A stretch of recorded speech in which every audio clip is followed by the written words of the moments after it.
time of spreadsheets is over. A Google search, a passport scan, a barcode reading in a supermarket, your online shopping history, an EKG reading, CCTV footage, a photo of a sandwich, a voice message, a tweet. All of these contain data that can be collected, analysed and monetized. Supercomputers and algorithms allow us to make sense of increasingly larger amounts of information in real time. In less than 10 years, CPUs are expected to reach the processing power of the human brain.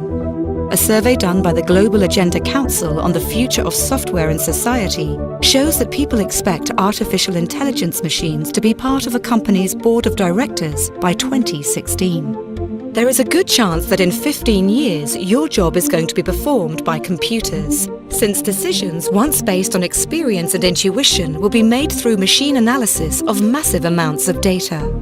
Think about a vehicle that is able to read its environment and react accordingly, much like a human driver, but also analysing other sources of information that will make the trip safer, faster and more efficient. Analysing vast amounts of medical data from different locations and demographics will allow to determine which conditions improve the effectiveness of certain treatments and which don't. Big data analysis will reveal patterns and connections that will vastly improve most human activities. But it will also create very detailed profiles for all of us, including information that we'd rather keep private. Internet of Things is a system of systems. That means all the electronic devices will be connected to each other in a local area, forming a system. And further, these systems will connect to each other, forming a bigger network system. Let's see the building blocks of IoT. End devices or nodes. It is an essential part of the IoT, or I should say that this is the T or things in the IoT. Mostly these are active sensing devices and actuators which collects the data and perform ground level processing. A few examples could be temperature sensors at home, RFID sensors at a garment store, or cameras at the highways, and so on. Gateways come local processing nodes. It connects the end nodes to the network or cloud. Ideally, it should not only transfer the data collected from the sensors to the cloud, but should process it to some extent and then forward the relevant data to the cloud for making predictions and inferences. It also provides the intelligence to the end nodes by sending back the data received from the applications or cloud. As IoT is a networked system, connectivity is an essential part of it. Service providers are providing many solutions around IoT to connect the end nodes to the gateways and gateways to the cloud. As this is a duplex system, means the communication works to and fro between applications and hardware. Data or signal also flows in reverse. The connectivity could be a combination of wireless and wired mechanism. For example, Bluetooth, Wi-Fi, radio frequency, GSM, Zigbee, and so on. Cloud-based application and storage. Cloud or the cloud-based application's job is to compute the collected data, analyze it, and make inferences and predictions. Now we'll see how it works.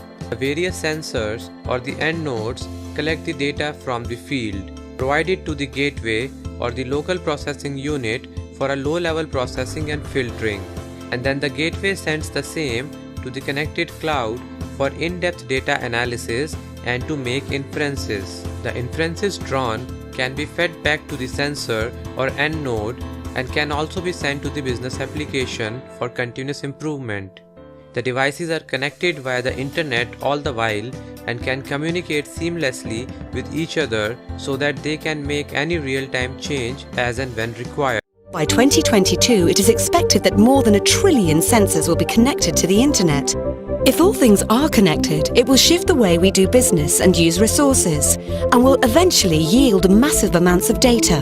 But who owns this data and how safely will it be kept? By 2020, around 22% of the world's cars will be connected to the internet. By 2024, more than 50% of home internet traffic will be used by appliances and devices.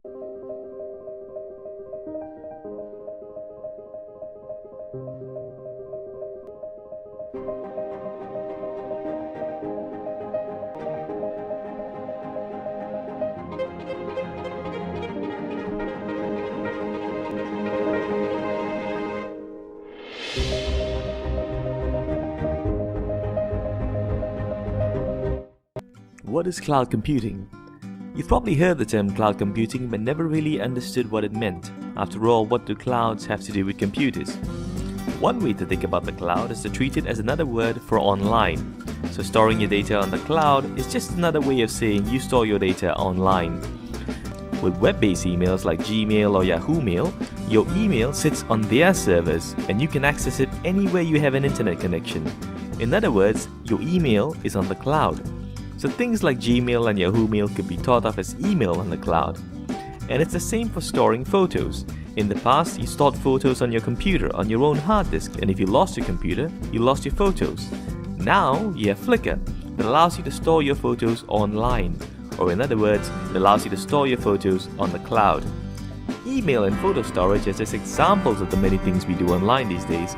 We have accounting software, video editing software, even word processing software, all operated through your web browser. With things like Google Docs and Office 365, we've even moved word processing and Excel spreadsheets online, so you can create, edit, save, and collaborate all your documents on the cloud. The only software you need installed on your own computer would be a web browser, and that's it.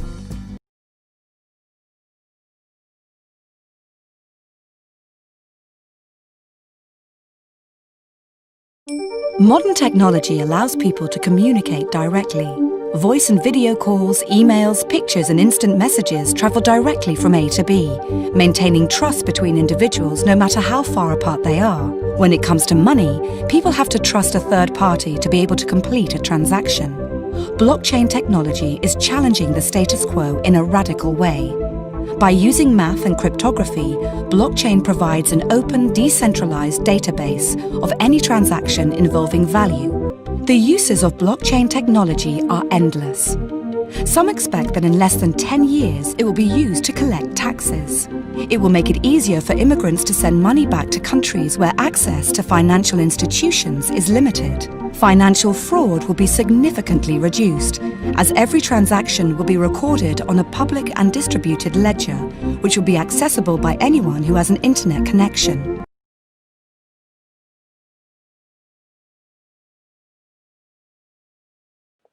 Today, the internet has evolved into a massive global system essential to our daily lives, global commerce, and national security.